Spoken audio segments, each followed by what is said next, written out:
Salut à tous et merci encore de nous retrouver sur JNTV, Jeune Noir Télévision, pour un autre rendez-vous de Mimo Mag.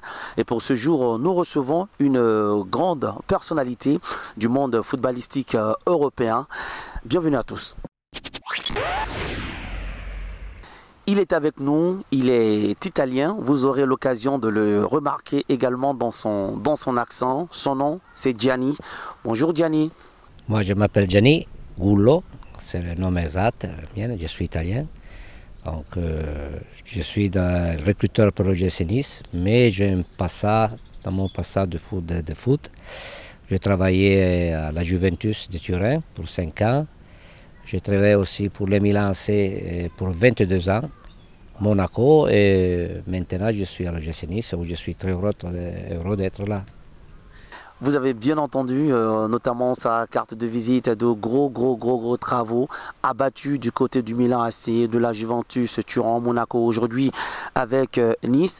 Gianni, c'est la première fois en Côte d'Ivoire? Oui, c'est la première fois que je viens ici. D'accord. Pourquoi la Côte d'Ivoire et pourquoi la SEC? Je pense que bon, généralement dans toute l'Afrique il y a du potentiel, mais ici à la Côte d'Ivoire il y a de la qualité. Et ici dans cette académie je trouve qu'ils travaillent bien et je pense j'ai déjà vu des choses et des joueurs intéressants. Il peut sortir vraiment quelques joueurs intéressants. Vous avez suivi la dernière fois la première journée des U20 où vous avez vu les garçons de l'académie Mimo Sifcom jouer un match brillamment remporté 4-1 devant le stade d'Abidjan. Est-ce que dans ce match-là, vous avez remarqué, vous avez repéré des choses intéressantes? Oui, bien sûr. J'ai vu quelques joueurs intéressants et j'essaie de les suivre dans le futur, parce que je pense qu'ils ont l'opportunité et la possibilité d'aller plus haut dans notre niveau. Vous avez été l'homme qui aura pesé dans le transfert de Mario Balotelli, son arrivée à Nice.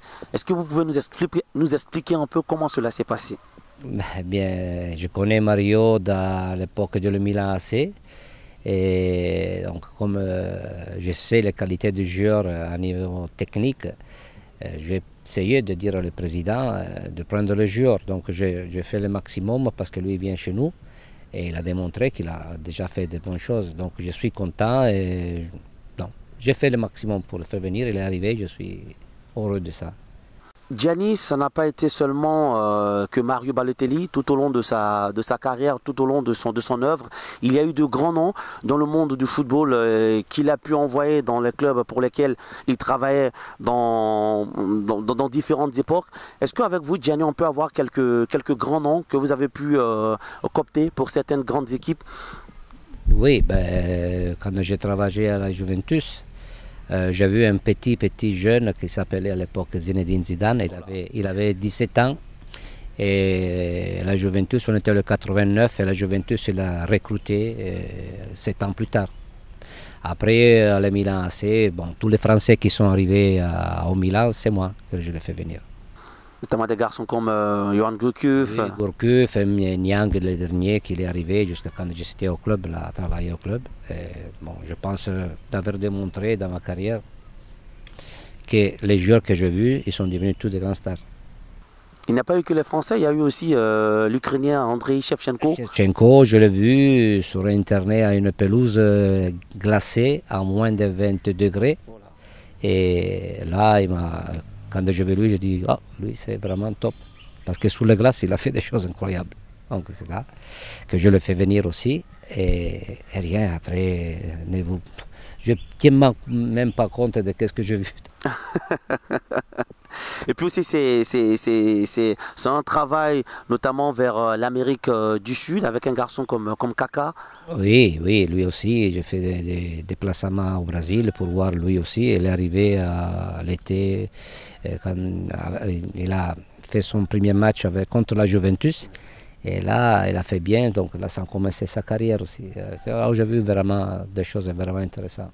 C'est dire que Gianni a l'œil du détecteur, a l'œil du recruteur. Et pour quelques séances de l'équipe professionnelle de l'ASEC Mimosa qu'il a eu à suivre. Et Gianni, est-ce que dans cette équipe actuelle de l'ASEC Mimosa, l'équipe première, vous avez pu détecter des joueurs Oui, oui, j'ai vu, pas beaucoup honnêtement, mais j'ai vu 2-3 joueurs qui sont vraiment pas mal. Donc j'espère pour eux. Moi j'irai faire mes rapports, je ne vous dis pas qui sont. Mais sûrement on entendrait parler de ce garçon-là. Il y en a 2-3, je pense qu'ils vont en faire. Nice a connu un garçon qui a été formé ici à l'Académie Mosifcom, Kone Bakary Dibaki, qui aujourd'hui a arrêté un peu avec le très très haut niveau. Et aujourd'hui, il y a un Ivoirien dans l'équipe de Nice, Seri-Jean Michael.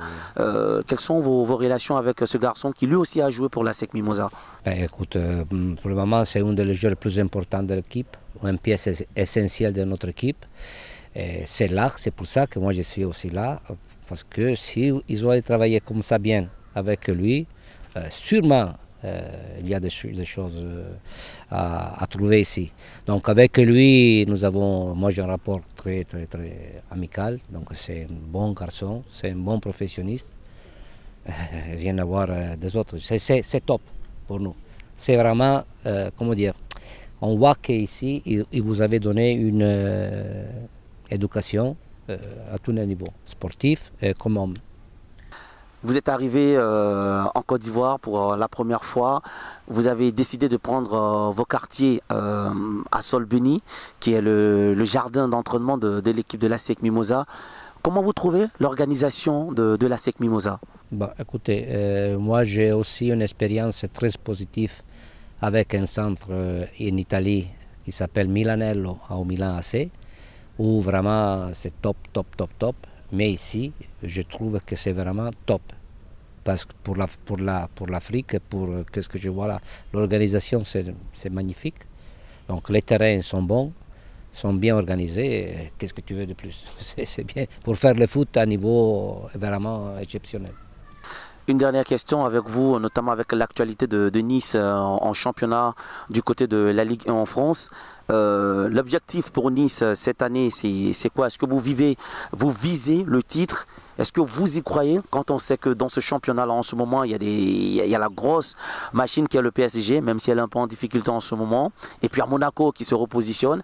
Est-ce que face à ces écuries-là, Nice pense avoir un peu de chance pour terminer champion, pourquoi pas d'ici la fin de saison? Écoute, moi, j'ai vu gagner des matchs et j'ai vu perdre des matchs quand on pensait qu'on avait gagné. Donc nous, on fait notre route. Et j'espère qu'on va arriver le maximum plus haut.